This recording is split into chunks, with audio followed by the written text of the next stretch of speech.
네, 안녕하십니까. 4차위 위원장 윤성로입니다. 바쁘신 와중에 오늘 이렇게 22차 제4차위 전체회의 브리핑에 참석해 주신 여러분들께 감사드립니다. 보도자료 2페이지 내용입니다. 대통령 직속 4차 산업혁명위원회는 오늘 오후 2시에 서울중앙우체국 포스트타워 21층 스카이홀에서 4기 첫 공식 일정인 제22차 전체회의를 민간위원장 주재로 개최하게 되었습니다. 위원회 임기는 1년이고요. 4기는 현장 세대 간 소통 강화를 위해서 산업계와 청년층 비율을 확대해서 4월 7일 전체위원을 위촉하였습니다.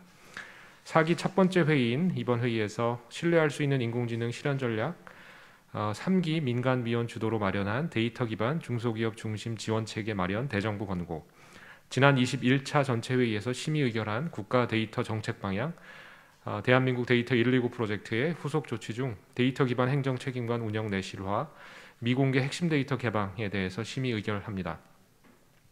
또한 디지털 대전환 시대 경제사회의 변화 전망과 대응 방향을 논의하고 4차위의 기여 방안을 포함한 4차위 4기 운영 방향에 대해 심도 있게 토의합니다. 첫 번째 심의 안건인 신뢰할 수 있는 인공지능 실현 전략은 인공지능이 전 산업, 사회에 빠르게 도입 확산됨에 따라 예상치 못하게 발생하고 있는 사회적 이슈와 우려에 대해 선제적으로 대응하기 위해 마련된 전략으로 누구나 인공지능을 신뢰하고 안전하게 혜택을 누릴 수 있는 사람이 중심이 되는 인공지능 강국 실현을 위해 추진됩니다. 동 전략은 지난해 발표한 인공지능 윤리기준 2020년 12월이었죠. 윤리기준의 실천 방안을 구체화하고 민간 자율적으로 신뢰성을 확보할 수 있도록 지원체계를 구축하며 재정 기술력이 부족한 스타트업 등에 대한 지원책을 담은 것이 특징입니다. 보도자료 3페이지입니다. 두 번째 심의 안건인 4차 산업혁명 시대 데이터 기반 중소기업 중심 지원체계 구축은 코로나19 등 경영 환경의 불확실성이 확대되는 가운데 중소기업에 대한 정확한 경기 판단과 적시성 있는 정책 대응을 위해서는 데이터에 기반한 중소기업 정책 인프라 체계 마련이 기묘하다는 인식하에 제안합니다. 동 권고는 첫째, 민관 데이터를 활용한 속보성 경기 지표 개발, 분야별 통계 중소기업 범위 이론화 등 중소기업 중심의 국가 통계 기반 마련. 2. 위기 상황에 대비한 5대 정책금융기관, 중소기업진흥공단, 소상인진흥공단, 기술보증기금, 신용보증기금, 지역신용보증재단의 디지털화와 이에 기반한 유동성의 적재적소 공급 등 금융지원 고도화 방안 등 중소기업 지원 효과성 증대를 위한 정책 방향을 제시합니다. 국가데이터 정책 방향, 대한민국 데이터 119 프로젝트의 후속 조치인 데이터 기반 행정 책임관 운영 내실화 방안은 모든 공공기관을 대상으로 최근 도입한 데이터 기반 행정 책임관 제도의 준비 현황을 점검하고 조기 안착 방안을 제시합니다. 우선 조직 내무 기능 조정 등을 통해 데이터 기반 행정 책임관을 전담 지정하고 데이터 관련 부서 실무 인력을 보강하는 등 책임관이 실질적인 역할을 할 수 있도록 지원하고 공공데이터 제공 책임관 등 기존 유사 직위와의 기능 재편, 역량 제고를 위한 교육도 추진합니다. 보도자료 4페이지입니다. 국가데이터 정책 방향, 대한민국 데이터 119 프로젝트의 후속 조치인 미개방 핵심 데이터로서 사업자 등록번호 개방은 기업 데이터 간 결합 시 표준화된 연계값, 키값이죠.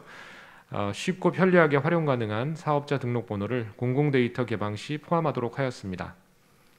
그간 사업자 등록번호는 기업의 고유식별 번호로 법인의 비밀로 오해하여 개방되지 않았습니다.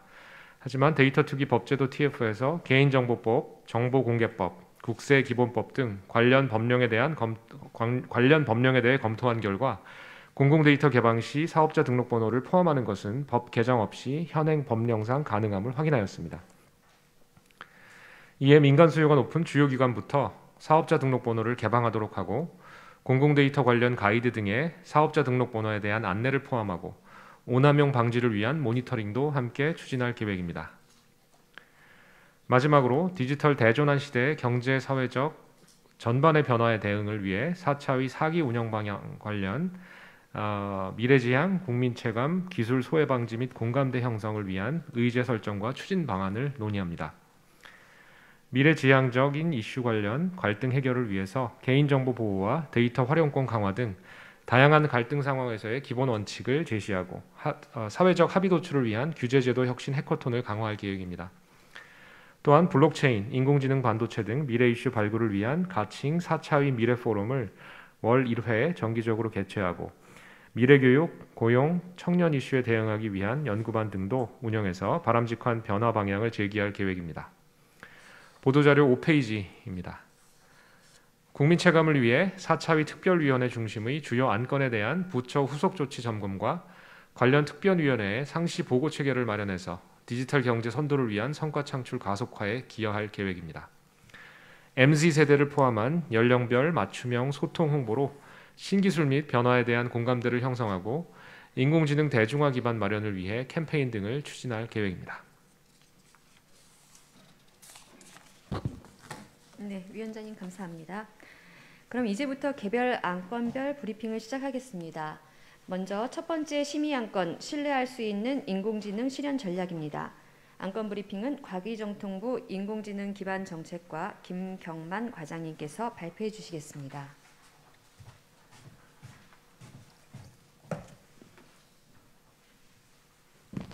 네, 반갑습니다. 방금 소개받은 과학기술정보통신부 인공지능정책과장입니다.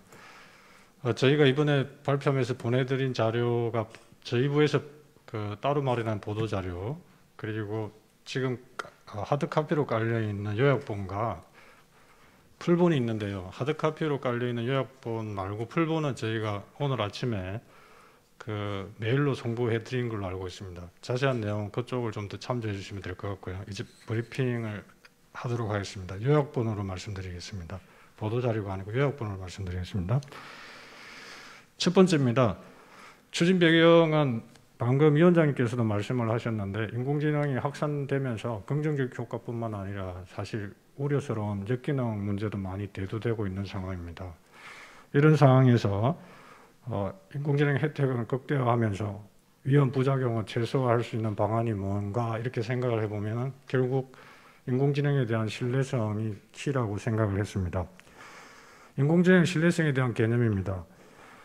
인공지능 윤리 실천과 이용자의 인공지능 수용성 향상을 위한 핵심 가치라고 저희는 정의를 내렸고요.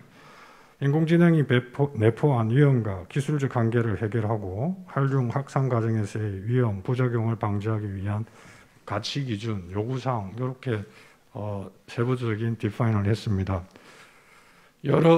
죄송합니다. 여러 문헌을 보게 되면은 신뢰성의 하부 개념으로서 안전성, 설명 가능성, 투명성, 경고성, 공정성 이런 요소들을 다 포함을 하고 있습니다. 신뢰성 향상을 위한 외국의 동향에 대해서 말씀드리겠습니다. 유럽 경우부터 먼저 말씀을 드리면은 유럽은 지난 4월에 인공지능 법안을 제안하면서 고위험 인공지능 중심의 규제 체계를 발표를 했고요. 지금 의견 수렴 중에 있습니다. 그리고 잘 알다시피 GDPR에 대한 법도 개정을 하면서 개인정보에 대한 커다란 국제기금을 마련한 상태입니다. 다음 페이지입니다. 미국은 상대적으로 기술력도 앞서 있고 큰 기업들이 많기 때문에 시장 자율에 기반을 두고 있고요. 대신에 기술 개발을 촉진하고 있으며 큰 기업들이 자발적으로 신뢰 형성을 위한 여러 가지 기준들을 제시하고 있습니다. 프랑스 같은 경우에는 신뢰 기준을 만들면서 기업 시민 3천여 명이 참여하는 수기적인 공개 토론회를 거치는 등 일반인들에 대한 이해의 폭을 넓히고 일반인들의 의견 수렴을 위한 여러 가지 작업들을 하고 있습니다. 국내 같은 경우에도 기술 측면에서는 기술적인 설명 가능성이라든지 공정성에 관한 연구가 기준되어 있었고요. 이번에 저희가 예타 사업을 통해서 차세대 원천 기술 개발을 추진하려고 하고 있습니다. 실제 작은 기업들 같은 경우에는 기술적인 부족력도 있고요. 재정적인 부족력도 있기 때문에 저희가 가능한 기술이라든지 검증에서 지원 체계를 마련하고자 합니다. 제도는 지난해 법제도 정비 로드맵과 인공지능 윤리 기준 등을 발표를 했는데요. 이번에도 지난해 발표된 개별 과제들을 관계부처와 차질 없이 진행하도록 하겠습니다. 이러한 목적을 가지고 저희가 이번에 마련한 전략은 비전이 누구나 신뢰할 수 있는 인공지능, 모두가 누릴 수 있는 인공지능 구현으로 잡았고요. 3대 과제 3대 전략에 10대 과제를 도출하였습니다. 다음 페이지입니다. 첫 번째 전략이 신뢰 가능한 인공지능 구현 환경 조성입니다. 실제 작은 벤처기업이나 중소기업들이 인공지능을 개발할 때 과연 어떤 기준을 가지고 개발을 해야 현재 있는 실증법이라든지 윤리 기준 그리고 기술적 요구사항을 미터시킬 수 있는지를 잘 모르기 때문에 저희가 개발 단계에 있는 분들에게 가이드북을 개발 보고자 합니다. 그리고 그런 가이드북에 근거해서 제품이나 서비스를 개발했을 때 실제 검증도 해보고 민간 자율의 인증 체계를 도입하고자 합니다. 관련된 내용들은 저희 본 보고서 17페이지를 보시면 좀 더 자세한 프로세스가 있으니 참조해 주시기 바랍니다. 두 번째, 신뢰성 확보 지원 체계입니다. 인공지능을 개발할 때는 데이터도 중요하고 컴퓨팅 파워도 중요하고요. 그리고 사실 인공지능을 개발할 수 있는 툴들도 중요합니다. 지금 현재 저희가 학습용 데이터 개방이라든지 컴퓨팅 파워를 지원해 드리는 바우처 사업을 추진하고 있는데요. 이런 것들을 향후에는 다 묶어서 원스톱으로 제공해 드리고 개발뿐만 아니라 검증까지 가능할 수 있도록 추진해 보겠습니다. 원천 기술 개발입니다. 아까 말씀드린 대로 지금 하고 있는 기술 개발뿐만 아니라 설명 가능하고 공정하고 견고한 기술 개발을 위해서 5년간 예타 사업을 추진하도록 하겠습니다. 설명 가능한 분야의 기술 개발과 공정 분야의 기술 개발은 사실 예타가 확정이 되었고요. 견고한 분야의 기술 개발은 지금 사업이 기획 중에 있습니다. 4페이지입니다. 두 번째 전략으로서 안전한 인공지능 활용을 위한 기반 마련입니다. 제일 이루다 사건에서도 보시듯이 사실 학습용 데이터가 개인정보 침해 요소라든지 저작권 침해 요소, 기타 여러 가지 걱정 우려되는 요소들을 안고 있으면은 인공지능은 그대로 학습을 하기 때문에 결과물도 그런 부작용이나 오남용의 우려를 일으킬 수 있습니다. 그래서 저희가 지금 학습용 데이터 구축 사업을 진행하고 있는데 그 학습용 데이터를 구축함에 있어서 실증법의 위반 사항이라든지 그리고 다양성이라든지 이런 부분들을 어떻게 하면은 그 학습용 데이터를 구축할 수 있을 때 참조할 수 있을지에 대한 기준을 지금 제시를 할 것이고요. 그런 기준에 제시된 것을 저희가 실제 지금 검증을 하고 있는데 그런 검증 절차를 통해서 중소기업과 스타트업에게 제공하도록 하겠습니다. 고위험 인공지능에 대한 신뢰 확보입니다. 고위험 인공지능에 대한 개념정이라든지 실제 고위험 인공지능을 얼마만큼 규제할 거냐에 대한 것은 사실 많은 이슈가 될 것으로 예상을 하고 있고요. 그에 대한 준비 작업으로서 저희도 고위험 인공지능에 대한 연구 작업은 추진을 할 것이고요. 그런데 그 고위험 인공지능을 사실 신뢰를 높이기 위해서 요구되는 프로세스가 그림상에 보시는 것처럼 사전 고지를 하고 그 다음에 이용자 입장에서는 이용 거부를 한다든지 수용을 할 수도 있고요. 또 설명 요청을 할 수도 있고 그리고 이의 제기도 할 수 있는데 이런 프로세스가 GDPR에서는 상당히 잘 정비가 되어 있고 이번에 개보위에서도 개인정보보호법 개정안에서 정보 주체의 자동화된 의사결정에 대해서 이런 프로세스를 좀 담고 있습니다. 근데 고위험 인공지능 부분은 아직까지 그런 룰 세팅은 안 돼 있고요. GDPR에서는 인공지능 법에서는 고위험 사용자에 대한 여러 가지 요구 사항들을 지금 담고 있는데 그 요구 사항들이 실제로 표현될 때는 이렇게 표현되지 않을까 생각을 합니다. 저희는 그에 발맞춰 실제 저희가 지금 당장 규제할 생각은 전혀 없고요. 그렇지만 중소벤처기업이 유럽이라든지 다른 쪽에 진출을 하려면 그런 요구사항들을 사실 사전에 준비할 필요가 있기 때문에 아까 말씀드린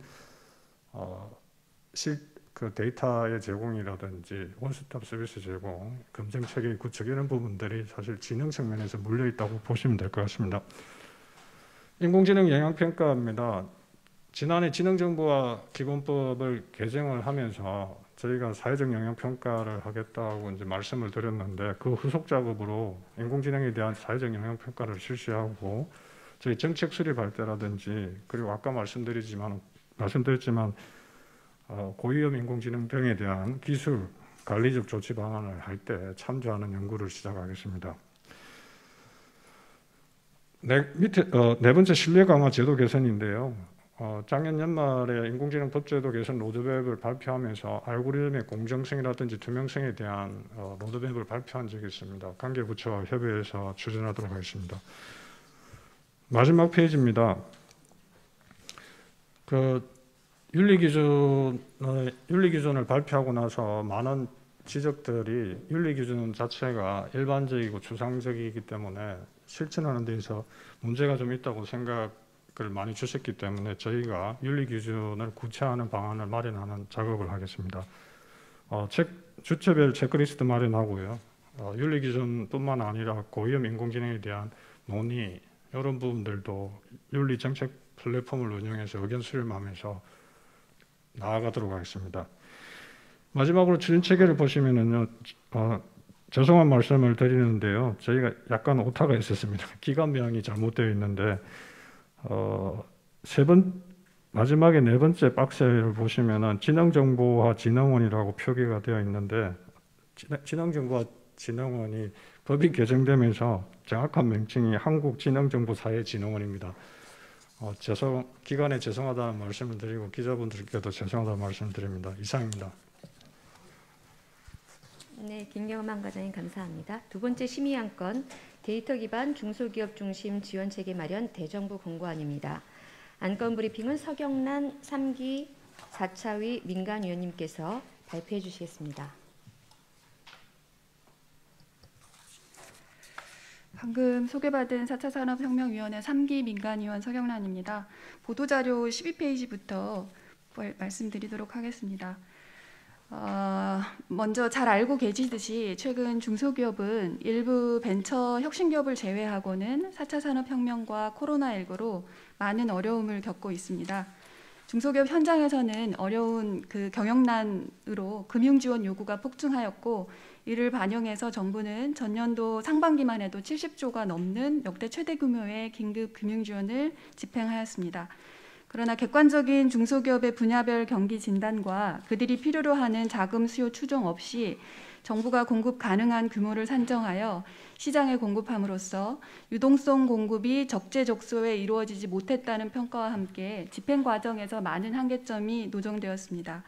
국제기구나 주요 국가에서는 이러한 신속하고 체계적인 정책 대응을 위해 빅데이터 기반으로 디지털 기술을 활용해서 경기 지표를 개발하고 또 국가 통계를 대체하는 논의를 지속하고 있고 위기 상황 대응을 위해 금융지원 전반의 디지털화를 위한 인프라 구축을 추진 중에 있습니다.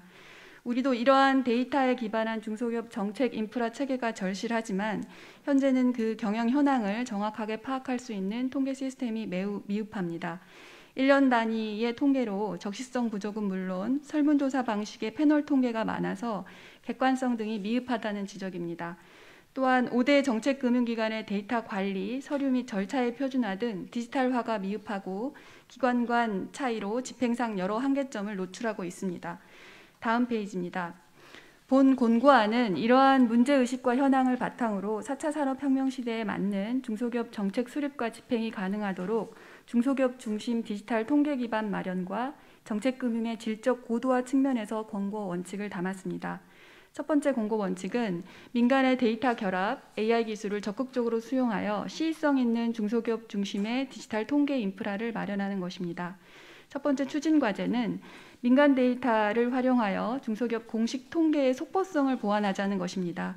카드 데이터, 전력 사용량, 매출입 정보, 또 통신 데이터를 활용하거나 신문 기사, SNS 등 비정형 데이터를 활용하는 것이 그 예가 되겠습니다. 이를 위해서는 양질의 민간 데이터를 보다 적극적으로 활용할 수 있도록 하는 공익 데이터 개념의 도입이 필요할 것입니다. 추진과제 두 번째로는 일별, 주별, 월별 데이터를 연계하여 실시간으로 중소기업 경기 상황을 파악할 수 있는 대시보드 시스템을 구축하는 것입니다. 구축된 시스템은 중앙정부, 지자체, 중소기업 지원기관에 공통으로 공유하여 적시성 있는 정책 설계 및 집행을 지원하게 될 것입니다. 추진과제 세 번째는 현재 흩어져 있는 부처별 중소기업 지원 데이터를 정부의 심스 시스템과 연계하여 종합적이고 일관성 있는 중소기업 경기 및 경영 통계를 개발하는 것입니다. 네 번째 추진 과제는 중장기적으로 중소기업 분류 기준을 중소기업 기본법 기준으로 통일시키는 등 기존 기업 통계를 중소기업 중심의 국가 통계 기반으로 전환하는 것입니다. 다음 페이지 두 번째 공고 원칙입니다. 정책 금융기관의 디지털화와 중소기업 금융 지원의 질적 고도화를 추진하는 내용으로 이 또한 4가지 추진 과제를 담았습니다. 넘버링으로는 5번째 추진 과제가 되겠는데요. 정책 금융기관의 업무 절차 전반의 디지털화를 추진하는 것입니다. 공적 확인 절차가 마련된 정보 출조로부터 데이터를 끌어오고 또 자동으로 입력하는 체계를 마련해서 중소기업 수요자의 편익성을 제고하고 신청에서 약정까지 비대면 대출 프로세스를 정립해야 합니다.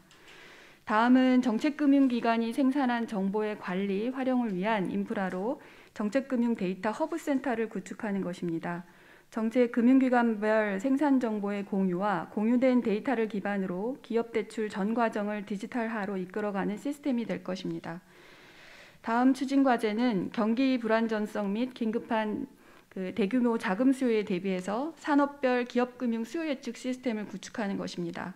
업종별 중소기업 금융정보와 산업동향 지표를 종합하여 자금 수요 예측은 물론 기업의 성장성과 혁신성 등을 고려한 금융 지원이 가능해져서 정책자금의 질적 고도화에 초석이 될 것으로 기대합니다. 마지막으로 8번째 추진 과제는 코로나19와 같은 유사시 발동 가능한 긴급 금융 지원 협력 체계를 구축하는 것입니다. 스위스 사례에서 봤듯이 부정 청구 등에 대한 사후 관리 근거 규정을 사전에 마련하고 빠른 선집행을 위해 시중은행은 물론 인터넷 은행까지 포함한 민관 협력 파트너십 체계를 마련하는 것입니다. 지금까지 데이터 기반의 중소기업 중심 지원 체계 마련을 위한 2가지 권고 원칙과 8가지 정책 추진 과제를 설명드렸습니다. 권고한 대로 준비가 된다면 정부는 한정된 재원으로 중소기업 정책의 효과성과 효율성을 높이고 또 중소기업은 적시에 제공되는 정책으로 위기를 극복하는 큰 힘이 될 것으로 기대합니다. 감사합니다. 세 번째 심의안건 데이터 기반 행정 책임관 운영 내실화와 네 번째 심의안건 미공개 핵심 데이터 개방 사업자 등록번호입니다. 두 안건은 지난 2월 17일 제21차 전체회의에서 발표한 데이터 119 프로젝트에 대한 후속 조치입니다. 두 안건 브리핑을 권헌영 데이터 특별위원회 총괄분과장님께서 순서대로 발표해 주시겠습니다. 네, 제4차 산업혁명위원회 데이터 특별위원회 총괄분과위원장을 맡고 있는 권헌영입니다. 데이터 기반 행정 책임관 운영 내실화 관련한 안건에 대해서 요약 보고 드리겠습니다. 데이터 기반 행정 책임관 제도는 민간의 데이터 책임관인 CDO 제도를 정부 부문에 확대 도입하기 위한 내용입니다. 아시다시피 우리 정부는 지난 해부터 있었던 데이터 거버넌스, 국가 데이터 정책을 어떻게 추진할 것인가 하는 문제를 논의하도록 하기 위해서 대통령 지시로 4차 산업혁명위원회 데이터 특위를 신설한 바 있습니다. 현재는 종합조정 역할을 데이터 특위에서 하고 있지만 부처 내나 기관 내부에서 데이터에 관한 기획 조정 능력과 또 디지털 전환을 책임지는 그런 직위가 필요하고 그런 인물들이 필요한 상황입니다.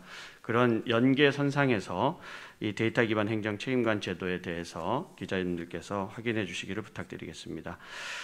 미국에는 모든 연방정부 기관에 최고 데이터 책임관을 임명하고 최고 데이터 책임관 협의회를 만들어서 데이터 업무를 총괄하는 거버넌스를 갖추고 있습니다. 영국에서도 내각의 국가 최고 디지털 책임자를 지정해서 운영을 하고 있고 최고 데이터 책임관도 임명되어 있는 상황입니다. 우리나라에서도 데이터 기반 행정법에 따라서 CDO 제도를 도입하고 있는데 지난번 21차 전체 회의에서 CDO 신설을 의결한 바가 있습니다. 그래서 민간에서는 이 최고 데이터 책임관을 통해서 기업이 혁신이 되고 데이터 경제로 확실하게 전환을 하는 기업들이 두각을 나타내고 있습니다. 현재는 기업이나 은행 또 그리고 통신회사 이런 분야에서 성과를 나타내고 있고 일부 지자체에서도 이런 CDO 정책을 역점을 두고 추진하고 있는 상황입니다. 민간의 이러한 CDO의 성과를 보고 정부 부문에 확대 개편하고 또 확실하게 내실화하기 위한 안을 데이터 특위에서 논의하였고 그것을 안건화하였습니다. 이 법적 근거는 이미 작년 12월에 데이터 기반 행정 활성화에 관한 법률을 행정안전부 소관으로 운영하고 시행하고 있습니다. 그러나 도입 초기에 이 내용이 조금 더 내실화되도록 하기 위한 안건으로 정리를 한 것이고요. 지금 중앙 48개 행정기관, 중앙행정기관과 243개 지자체 그리고 17개 시도교육청에 모두 CDO가 임명이 완료가 되어 있습니다. 그리고 공공기관에도 350개 그리고 지방공사공단을 포함해서 154개까지 모두 임명이 완료가 되어 있는데 현재는 이 업무를 특별한 전문 직위로 신설해서 전담시키는 것이 아니고 기존의 유사 업무를 시행하고 있는 분들에게 겸직을 발령해 놓은 상황입니다. 그러니까 업무 부담이 너무 많고 또 형식적으로 운영될 우려가 있고 그렇게 되다 보니까 CDO로 임명이 되어 있지만 기관장님들께서 잘 챙겨볼 수 있는 환경이 안 돼 있고 또 데이터를 처리해서 기관의 업무가 정말 디지털로 잘 혁신이 되는지 기관이 디지털 전환을 역점적으로 추진하는지 이런 부분에 대한 확인이 다소 어려움이 있을 수 있다 이렇게 생각이 되고 또 정부 내부에 이런 데이터에 관한 충분한 인식과 훈련과 역량을 갖춘 분들이 참여하고 있는지에 대해서도 의문이 있습니다. 그래서 기존에 있는 공무원들이 이 업무를 새로운 업무를 잘 할 수 있는지에 대한 것이 현재 정부와 우리나라의 숙제로 나와 있다고 생각하시면 되겠습니다. 보도자료 16페이지로 넘어가면 그래서 저희 데이터 특위 위원들과 또 4차위에서는 제일 중요하게 여기는 부분이 이 일을 수행할 혁신적이고 역량 있는 분들로 전담 직위를 마련해 주는 것이 반드시 필요하겠다라고 하는 생각을 가진 겁니다. 그래서 조직 내부에 기능 조정을 해가지고 실질적인 책임관이 운행할 수 있도록 저희들은 국장급 직위에서 해당 부서의 모든 데이터 정책을 총괄할 수 있고 기획할 수 있고 나아가서 기관의 고유 업무를 디지털로 전환할 수 있는 그런 역량 있는 분을 모시는 게 좋겠다라는 그런 입장을 가지고 있고요. 일부 사례가 있습니다. 통계청의 통계데이터허브 국장이나 기상청의 기상서비스진흥국장 등은 지금 관련되어 있는 데이터를 가지고 데이터 산업까지 많이 활성화시키고 있는 것을 여러분들 아실 겁니다. 기상 앱이 많이 활성화되어 있고 또 통계 관련되어 있는 여러 산업이 전문적인 서비스를 제공하고 있는 것들이 사례가 되겠습니다.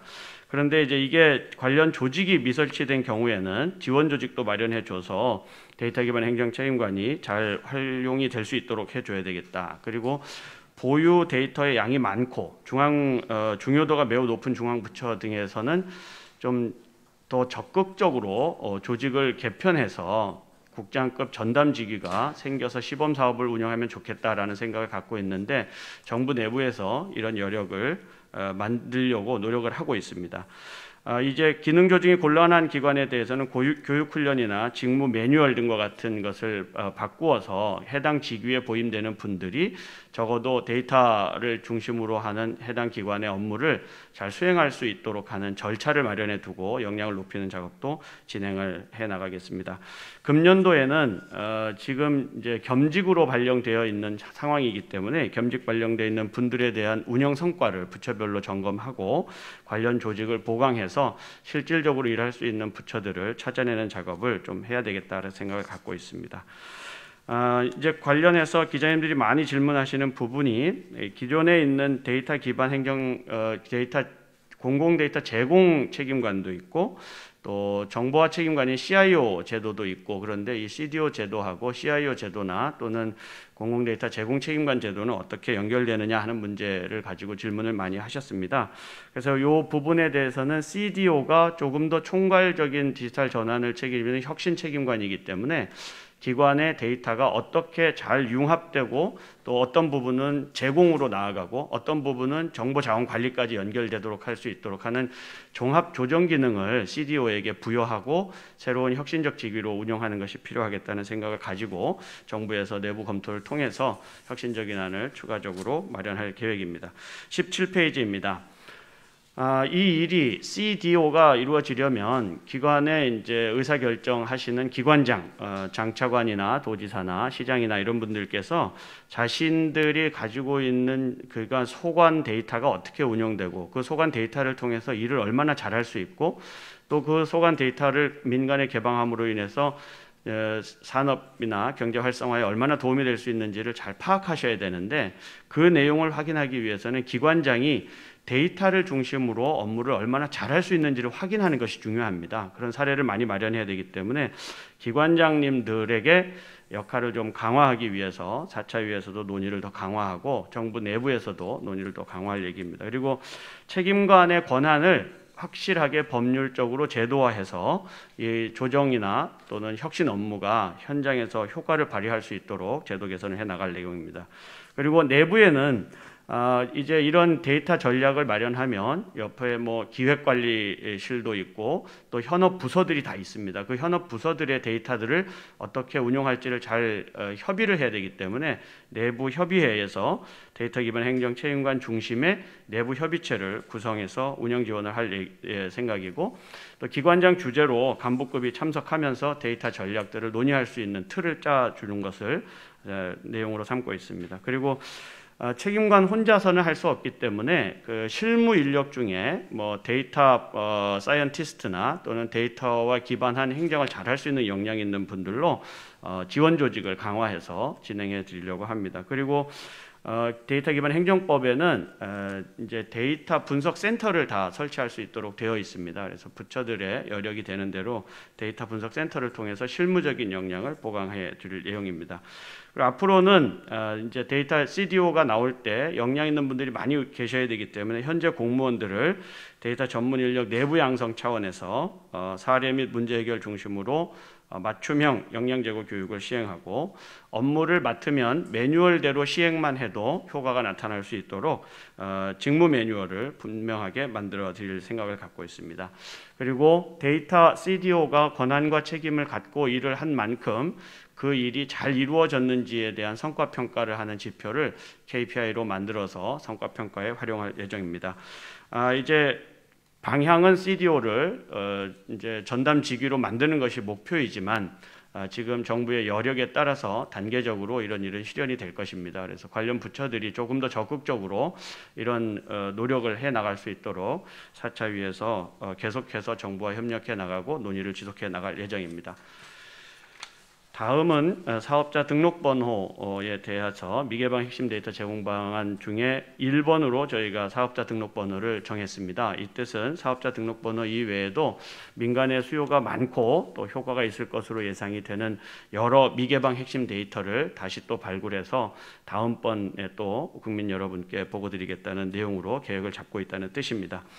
사업자 등록번호는 기업 데이터의 활용도가 매우 높고 사업자 등록번호를 키값으로 해서 여러 데이터를 효율적으로 운용할 수 있도록 하고 민간에서는 이걸 통해 가지고 비용을 매우 절감하고 또 혁신적인 서비스를 새로 발굴하는데 아주 중요한 요소입니다. 그래서 오래전부터 민간에서 사업자 등록번호에 대한 키값을 중심으로 개방해 달라는 요구가 있었습니다. 그런데 여태까지는 중요한 기업 정보를 다 공개하고는 있지만 그럼에도 불구하고 사업자 등록번호를 표준화된 키값으로 제공하지 못했습니다. 이번에 이제 보고 드리는 내용은 그런 내용을 좀 담고 있습니다. 그동안 제일 걱정거리는 뭐였냐면 사업자 등록번호를 마치 개인정보인 주민등록번호처럼 키값으로 연계되어 있는 고유식별 번호는 모두 인권 침해 요지가 있다라는 오해로부터 불거졌습니다. 사업자 등록번호는 국민들의 주민등록번호하고는 다르게 개방되어 있는 민간에 개방되어 있는 오픈된 정보입니다. 그리고 사업자 등록번호 그 자체는 법인의 비밀이 아닙니다. 때문에 사람들이 영업비밀처럼 오해하시는 분들도 많이 있는데 영업비밀은 그렇게 정리가 되는 게 아니고 사업자 등록번호는 그냥 키값에 불과한 것이거든요. 미국이나 영국 등 많은 국가에서는 기업 데이터에 기업명, 기업 등록번호, 사업 유형, 등록일, 대표자의 이름이나 주소를 모두 공공데이터 포털에서 제공하고 있습니다. 그리고 현재 공공데이터로 제공되어 있는 기업 데이터 중에 우리나라에서도 업체명, 업종명, 대표자명 등은 표준화되지 않고 언제든지 변경될 수 있어서 이걸 개방받아도 가져간 기업이나 활용하는 단계에서 다시 다 표준화된 것을 재입력하는 상황이 발생하고 민간의 비효율이 매우 비용을 발생시키는 상황입니다. 그래서 기준값으로 쓰는 데는 한계가 있습니다. 사업자 등록번호는 혹시 개인정보 아니야? 또는 법적으로 영업비밀로 보호되는 거 아니야? 이런 고민들을 많이 하셔서, 그리고 그런 주장들이 많이 있으셔서 저희 위원회하고 정부에서 법률 검토를 면밀히 했습니다. 법률 검토를 했는데 개인정보법에 의하면 개인정보보호법에는 법인 또는 단체에 관한 정보는 개인정보에 해당하지 않습니다. 사람에 관한 정보만이 개인정보에 해당하고요. 개인 사업자의 상호명, 사업자 주소, 그리고 사업자 등록번호, 매출액, 납세액 등도 원칙적으로는 개인정보에 해당하지 않는 것으로 개인정보보호위원회는 유권 해석하고 있습니다. 정보공개법에 보면 사업자 등록번호는 법인의 중대한 경영 영업상의 비밀이라고 볼 수가 없어서 비공개 대상 정보에 해당하지 않는다고 법제처와 이제 확정 판결을 받은 지방 법원의 판례가 있습니다. 그리고 19페이지입니다. 국세기본법에 보면 세무 공무원들이 세금과 관련돼서 얻은 정보들에 대해서는 비밀 유지 의무를 갖고 있습니다. 그래서 비밀 유지에 따라서 개방할 수 없는데요. 이것은 세무행정이나 세무공무원에 한하여 이제 세무공무원들이 자기가 적극적으로 이런 세무와 관련된 정보를 제공하는 것을 막는 것이고, 다른 행정기관이 키값으로 운영하는 이미 개방되어 있고 공개되어 있는 정보에 대해서는 적용하지 않습니다. 그래서 이와 같이 공공데이터에 사업자 등록번호를 포함해서 개방해도 법률상의 제한점은 없다는 것을 정부에서 확인했습니다. 그래서 현재 상황에서는 이제 개방 데이터에 사업자 등록번호를 확실히 포함시켜서 민간이 원하는 방식으로 개방하겠다는 것입니다. 그래서 우선은 주요 기관 대상으로 우선 개방을 추진하고, 다른 기관은 공공데이터 정책, 개별 기관의 공공데이터 정책과 연동해서 점진적으로 확대해 나가겠습니다. 그리고 사업자 등록번호를 개방해도 문제가 없다는 것에 대해서 조기 정착을 위한 교육을 통해서 공공데이터 담당자들, 정부 기관의 담당자들이 사업자 등록번호를 내줘도 되는지, 또 내주면 자기 책임은 없는지 이런 걱정을 많이 하기 때문에 이분들에 대해서 교육도 좀 더 강화해 나가겠습니다. 그리고 공공데이터에 사업자 등록번호가 포함되어 있는 경우에 파악하고 이것이 나아갔을 때 오남용의 소지가 있을 수는 있습니다. 이 일부러 일반 사업자를 추적해 가지고 쓴다든지 이런 상황이 발생했을 때는 점검을 해서 오남용에 대해서는 확실히 불법 행위를 차단하는 그런 형태로 정부의 정책을 전환하겠습니다. 이제 공공데이터에서 기업 데이터 부분이 상당히 많은 부분에서 활용되는데, 정책의 정확성을 높이고 우리 경제정책의 그 효율성을 높이는 데도 상당히 의미가 있을 겁니다. 효과성을 높일 때 도움이 되고, 또 연구하시는 분들에게도 상당히 경제 연구를 하는 데도 도움이 되고, 또 관련 산업을 하시는 분들이 새로운 신규 산업을 창출하거나 또는 인력이나 또는 산업 경제를 활성화하는 데도 많이 활용이 되게 될 것입니다. 그래서 기업 데이터의 투명한 공개로 좋은 기업들이 더 편안하고 저렴한 비용으로 혁신적인 서비스를 창출할 수 있도록 하는 선순환 생태계 조성에 크게 기여할 것으로 기대하고 있습니다. 이상입니다. 네, 권한영 의원님 감사합니다. 네, 보도자료 5페이지에 있는 내용이긴 합니다. 조금 더 강조드리고 싶어서 제가 마무리를 하려고 하고요. 이제 인공지능 대중화에 대해서 많은 관심이 있으시고, 오늘 이제 질의해 주신 내용에도 이제 구체적인 서비스나 여러 가지 사례들에 대한 말씀을 많이 해주셨습니다. 근데 생각해 보시면 이제 대중화를 위해서 이제 우리가 자동차나 이런 예를 들어도 이게 미완성, 그러니까 충돌의 위험이나 아니면 제대로 동작하지 않거나 화재가 나고 이런 위험이 있으면 사실 사용하기 어렵잖아요. 그래서 인공지능도 마찬가지라고 생각하고요. 그런 견지에서 볼 때 이제 신뢰할 수 있는 인공지능 실현 전략이라는 것은 정말 중요한 그런 내용이라고 생각을 합니다. 그래서 많은 분들이 사용을 하시고 실제로 이제 편하게 인공지능의 어떤 혜택을 누리려면 이런 신뢰성 확보가 매우 중요한 그 내용이라고 생각을 하고요. 그리고 이제 작년부터 코로나로 인해서 많은 어려움을 겪고 있습니다. 근데 이제 계속 나왔던 얘기가 소위 말하는 이제 코로나로 인해서 수혜 기업들이 있었죠. 글로벌 IT 기업이나 여러 가지 이제 디지털 전환에 어떻게 보면 앞서갈 수 있고 유리한 그런 기업들은 많은 혜택을 입었습니다. 반면에 이제 중소기업 중소기업이나 뭐 소상공인 이런 경우에는 굉장히 큰 이제 어려움이 있었고요. 그래서 디지털 전환 측면에서도 이제 소외되는 어떤 그런 기업이 있을 수 있다라고 하는 그런 어려움이 이제 감지가 되었고요. 저희 3기 민간위원님께서 정말 많은 열정과 노력으로 이런 중소기업에 대해서 이제 적시성 있는 정책 지원을 할 수 있도록 이제 중소기업을 위한 데이터 기반의 어떤 지원 체계나 이런 거를 마련했다라고 봐주시면 좋을 것 같고요. 역시 이제 마찬가지로 중소기업들이 겪고 있는 많은 어려움들에 이제 조금이나마 도움이 될 수 있도록 실효성을 가지고 추진될 수 있도록 그렇게 추진해 보겠습니다.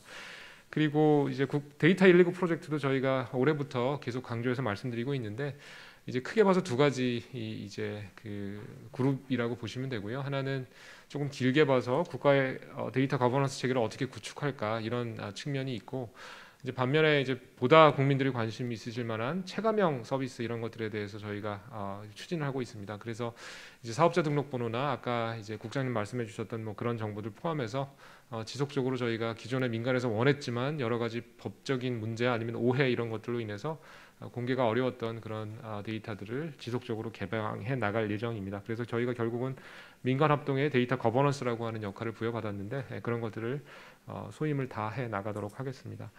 오늘 브리핑 결과에 대해서 질문 주셨는데 그 외에도 다양한 의견이 있으시다면 알려주시면 적극적으로 검토하고 반영해 나가도록 하겠습니다. 감사합니다. 네, 위원장님 감사합니다.